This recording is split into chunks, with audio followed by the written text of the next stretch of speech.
Hello, ladies and gentlemen, and welcome to Rank Amateurs, the show where we rank things like professionals.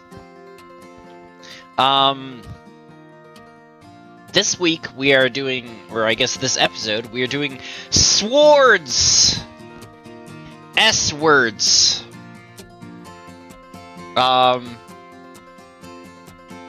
So, I guess let's go down the line here, figure out what we're talking about first. This first one, I'm assuming this is Ye Old Sword. The typical sword when people think swords. Yes, this is the Claymore. Oh, this is the Claymore. Oh, okay. Okay. Not the, I'm using air quotes here, longsword. Nope, no, that's an actual Claymore. You just can't see the top of it because Tiermaker cut it off. Yeah, you just can't see the top or bottom of it, which is kind of fitting for a Claymore. Yeah. Said to be the size of a man. Alright, a gladius. Someone wants to know if all the S words are S tier. No. No, they are not. We have here a gladius, the sword of the Roman Empire. We have here, the crowbar keyblade. Also known as the Chinese hook sword. The Chinese hook sword, okay. Okay. Now we have the wiggle wiggle wiggle sword. So most people, when they see this, think of it as a kris. Kris is the wavy Filipino dagger. This is its bigger brother called a callus. Okay. Does it grow thick through strength? If you use it long enough, or long and hard enough, does it get like thicker in places? I can't confirm or deny that, but I can guarantee that whoever you use it on will not. Okay, cool. Then we have here, presumably the katana, although you also have the shorter swords there as well. And yeah, it's a katana, but I couldn't think of a way to show the katana and make sure it's obvious it's one, Japanese, and two, distinct from the other swords that look the same but longer or shorter. Yeah. Well, I mean, you don't have a scimitar on here, and I guess, like, most of the other curved swords are distinct enough. Speaking of, this is a kukri? Khopesh. Khopesh! Oh, damn. I went for the wrong curved blade, because the kukri is the machete that's very similar to the Khopesh. Sort of, yeah. You were just on the wrong side of Asia. Yeah. Alright, so Khopesh. Then we have here the sword that I have, although I have a couple at this point. One of them would be closer to a typical longsword. This is a rapier. Mm-hmm. Then what we have here is the stuff of legends. And Urumi. Yeah. It's not a real thing. This is a thing that was never used. People still carry them. Whether or not they're actually used is, a fair question, but people carry them. It's taught in Indian martial arts. Okay. Okay. And then, lastly, we have something that it unfortunately does not show everything, because you don't even get, like, an idea of what's actually here. It's the Zulfikar. Yep, which is unfortunate, because that is a really cool looking sword that also was probably never actually used. Yeah, so it's a curved blade that has a notch cut in the tip. Various Zulfikars go... It is very dependent on the creator and the purchaser how long the cut goes, because it can go like halfway down the blade, or sometimes it's just a V cut in the top of it. But it's got a notch at the top. In some Arabic heraldry, it goes all the way down to the hilt. Yep. Which makes I'm not sure anyone's actually held one like that, but I'd like to put it in their in their drawings. Alright, so, these are all good boys. That's the problem. Cause like the Gladius is kind of a shitty sword. I mean, if we're telling, it's funny that it's right next to the Claymore, because the Claymore is a sword that is a proper Claymore is as long as the man who wields it, and a Gladius is about the length from your elbow to the tips of your fingers. Yeah, it's a crappy short sword. Including the pommel. The thing about the Gladius, the thing that makes the Gladius so powerful, it isn't the person holding it, it's that there are, 10 to 20 guys in a line all holding it. Yeah. If you get close to that line, you're getting hacked up. There's no two ways about it. Yeah. The Gladius isn't good. The people who wielded them were. Yeah. So... And even then, they weren't great sword fighters on their own, but they worked as a unit, and that's what allowed them to take on, frankly, better opponent, or more skilled opponents who couldn't fight as well as a team. There's a battle in the chat right now over hammers versus swords. Hammers being based on a building tool? Yes, technically, but you could not use a warhammer as a construction hammer. You just couldn't. You could use it to drive poles down into the dirt. Yeah, but that's not a hammer, that's a mallet. Fight me. Yeah, that's a mallet. C? Yeah, C. I mean, I honestly, I'd give it potentially to D, because like, it's just not a great sword. I mean, it's a mass-produced short boy that couldn't hold up against anything nowadays. It is a very effective tool, but it's not a good sword. So yeah, I'd say D. Okay. All right. All right, speaking of not mass-produced, let's go to the katana. And then with full neck beard, we put this in S. No. I practice the way of the sword. Oh,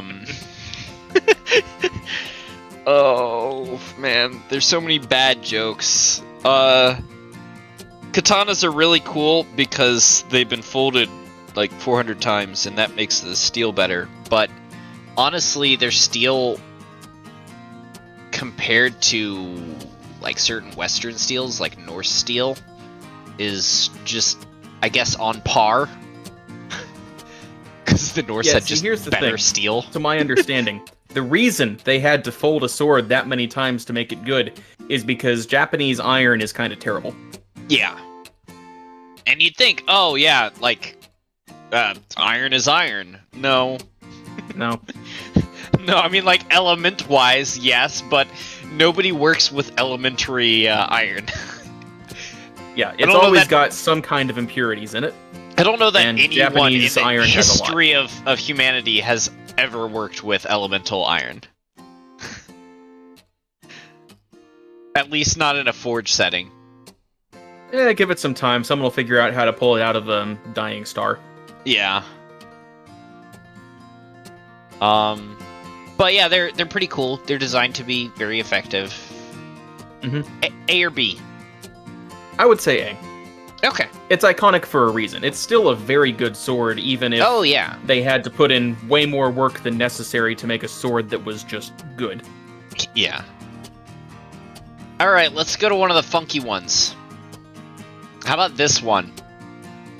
Because, it looks like a whip, but supposedly it's a sword. Basically what this is if you had a whole bunch of tape measures that had edges on them. Okay, so they do wobble. They do wobble. This is actually designed so you coil it like a whip when you're not using it and hang it off of your belt. Okay. Okay. Oh, what was the name of this one again? An urumi. How do you spell urumi? U-R-U-M-I.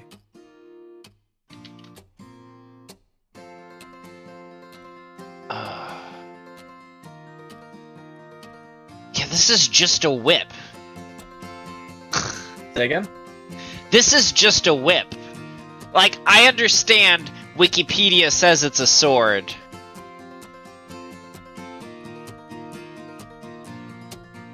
It's made of long, straight-ish metal with an edge on it.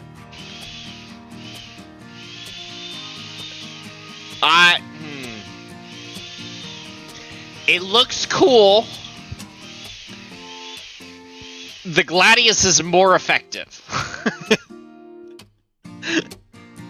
It depends. Against an untrained opponent, an Urumi would be deadly. Against someone with any significant amount of skill, it would be a gimmick to a large degree.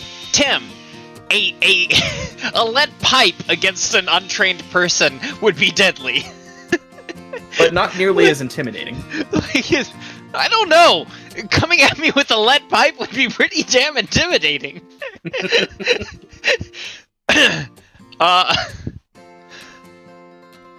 Yeah. No, Gladius beats it. Yeah, I agree with D. Something has to go down in there, and yeah. If nothing else, I feel like it would be a lot easier to disarm someone with one of these things.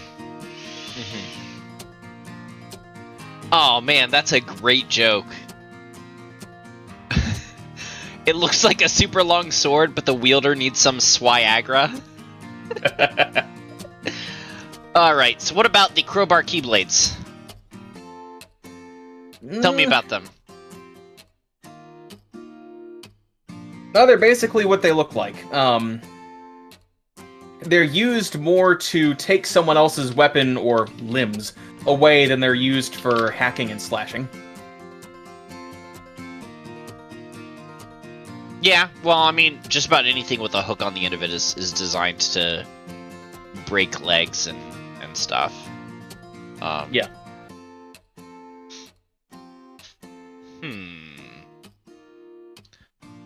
Are they... No, they're not long enough to really be useful versus, like, mounted troops. Unless you're trying to maim the horse. But you still want to be farther away from the horse. Yeah, they're not great against mounted troops, but I imagine they're better against larger, slower weapons. Big swords and axes and things like that. Okay. F tier. I'm sorry, I can't give anything that's Kingdom Hearts anything above F. I know, yeah, that's I know. Fair. I'm aware that it's the handle and not the blade. But still. Yeah, if something's gotta go in F. Dom's got the same idea.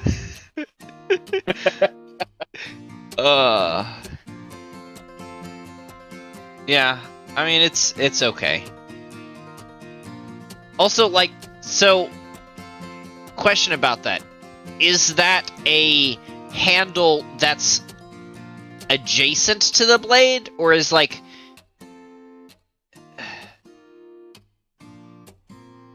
Like, is that a, hand guard coming out? Or is that the handle that is extended from the blade? The handle is in the traditional spot where you would normally expect to see it on any other sword. And then the hand guard projects from it, but is also it also has an edge on it. Okay, well, I mean, lots of swords do that. So that's... I was just... Thought there might be a chance, because it does look kind of... I mean, bad picture, just with the scale. Yeah. It looks sort of like you could be holding it there, in which case, one, the hook is on the wrong side, and I hate it. And two, yeah, the leverage is all wrong. Yeah. Alright, so the wiggle. The, Palace. Yes. So this thing... It is a sword. It's not a Chris. It's a full-length sword. It's designed to do as much damage as possible when it stabs someone. Yeah. I mean, it's going to be very difficult to do standard sword fighting against another person. So yeah, this is more of a piercing weapon. Similar to how the rapier is, in general, a piercing weapon. You can do slashing maneuvers with the rapier, but it's primarily for stabbing. But yeah, it's that's a specialty tool. It's not designed for everyday use, I don't think.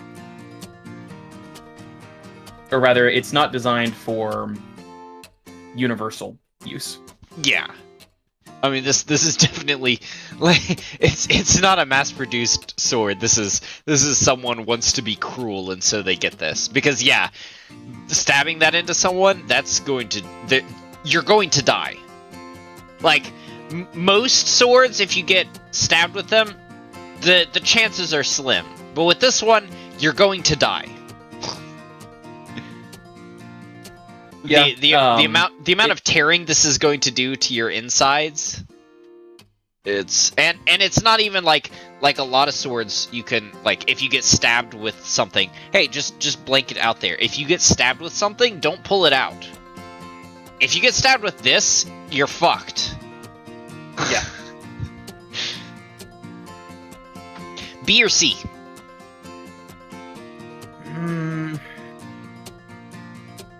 I would say B. Okay. It does have serious use, but it's not... That is a PNG. I thought it was like a black background on this. Nope, it's just a PNG with a alpha in the back. Okay. Okay. Let's go back to a more normal sword. Let's go with the claymore. Where would you put the claymore? I mean, it's a big meaty sword. Yeah, it is. That's a big boy. Yeah, I mean it's maybe slightly smaller than a Zweihander. Yeah. If someone comes at you with one of these things, you're screwed. But at the same time, it is gonna be a really slow weapon. Yeah. Well, I mean, it's... yeah, it's basically a polearm. You're only gonna have to hit once, but it takes a while for that to happen. Yeah. I mean, like, the opposite of it is a rapier, which is a light blade that is intended to dance in and out of combat. Yep. This is just... You could kill someone with the flat of the blade. Yeah.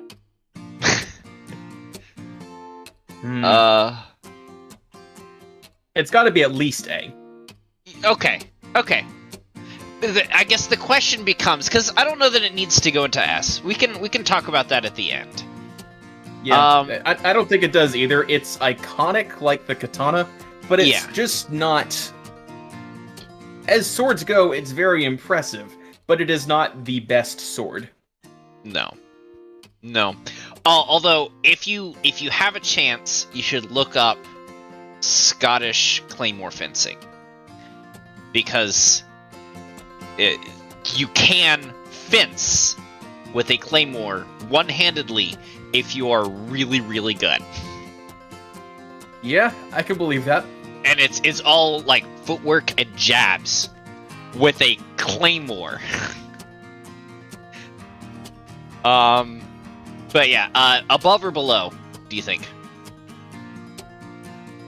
I would say below katana. Okay. A katana is more broadly usable than a claymore. Yeah. A katana is just a good all-rounder. The Khopesh.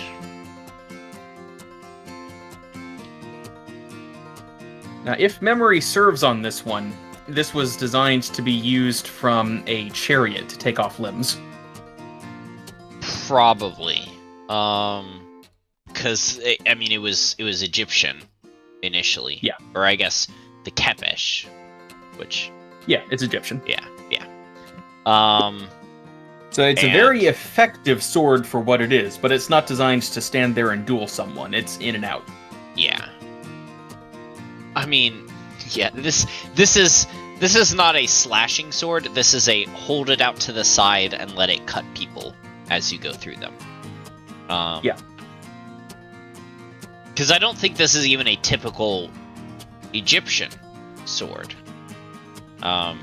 This is a sword for cavalry. Yeah, it's an ancient cavalry saber. Yeah. So. I would say B, above the callus. Above the callus. I mean, the callus is pretty weighty, so he's gonna go down a little bit.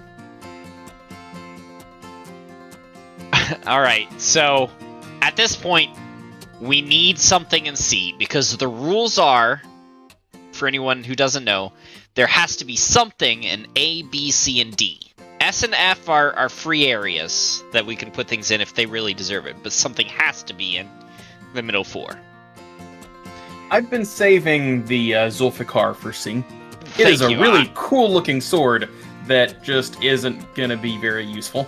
That's what I was going to say, because the Zulfikar, I mean, it's really cool, and I'm assuming, because I don't know a whole lot about it, that it's less of a... It's a dueling sword, and the split is to break other swords, or to grab other swords. Because that's typically the stated reason for a sword split like that. Or for daggers to be split like that. I think this is just more ceremonial, because this thing actually gets thicker towards the tip. It's narrower at the hilt, and the blade gets thicker towards the tip. So this thing was designed for hacking. I mean, it's basically a scimitar, just with, you know, a little cut in the end. Yeah, I think the notch in the end is decorative more than anything else. Okay. And then rapier.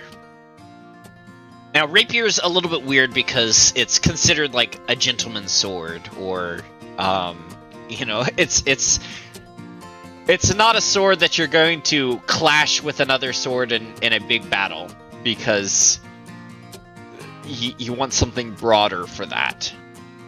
Yeah. A rapier is... You can glide a sword off of it. To be effective with a rapier at all, you have to be fast and you have to be well-trained. Otherwise, you're just slapping someone with a ruler. Yeah. Because, yeah, most rapiers are not even edged. The only sharp points on it are the first 2 inches of the blade. And so you can do slashing stuff, but it's not like it's not like a again, quote unquote longsword, because that's not actually a thing. Where you could like hack at someone with it. You'd have to slash at them with the tip.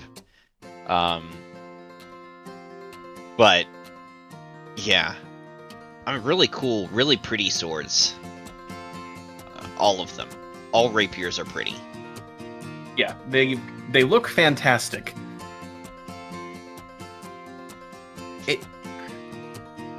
What are your thoughts?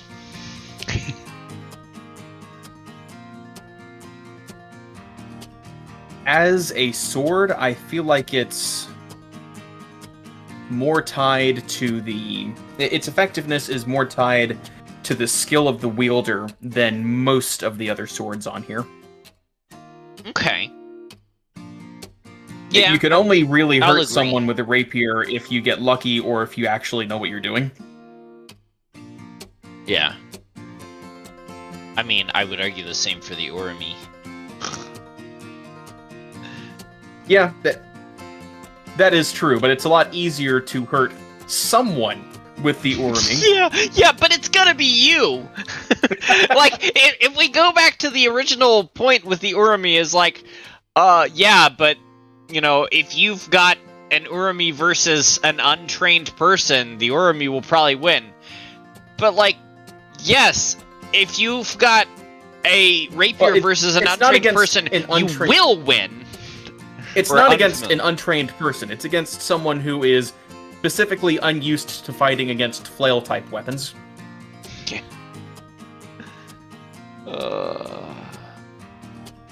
Which would still be most soldiers. Yeah.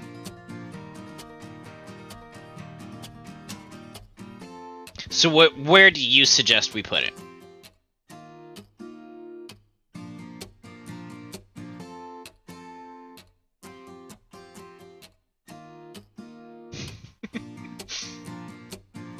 I don't know. I feel like low B or high C. Okay.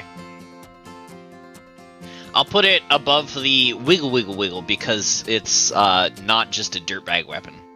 I know it's less effective than wiggle wiggle wiggle, but it's a gentleman's weapon instead of really just a cruel dirtbag's weapon. But yeah, the Khopesh is probably a better sword. Oh, it definitely is. Although this Khopesh is a very modern version of it.